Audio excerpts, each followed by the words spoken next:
Hi guys, and welcome back to Love It Stitch It. In this video, we'll run through a few features designed to save you time when you're creating a cross-stitch pattern from scratch in the Love It Stitch It design tool. First off, we'll head to the right-hand side and click the 1x1 drop-down.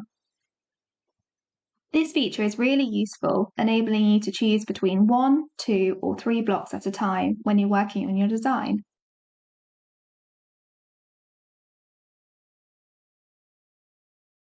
You can stick with 1x1 if you're creating more intricate parts of your pattern. Or if you want to cover a larger area a little faster, the 3x3 option will save you a bit of time.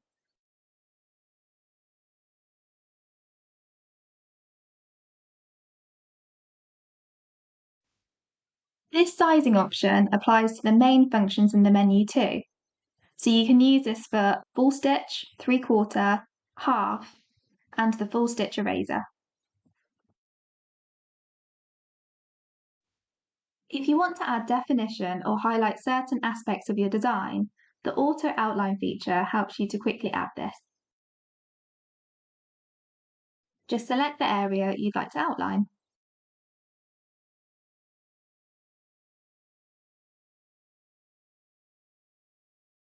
Not to worry if you make a mistake or want to remove a part of your auto outline.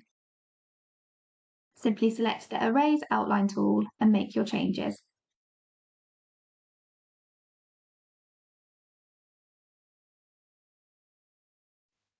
You can easily centre your design in just a few clicks.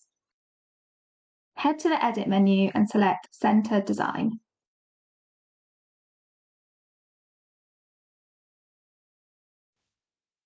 Once you're happy with your final design, you have the option to click Edit and Crop to Fit Design. This will remove the excess space around your stitches. Thanks for watching. For more tips and design ideas, subscribe to the channel or join the Love It Stitch It Facebook group by the link in the description box below.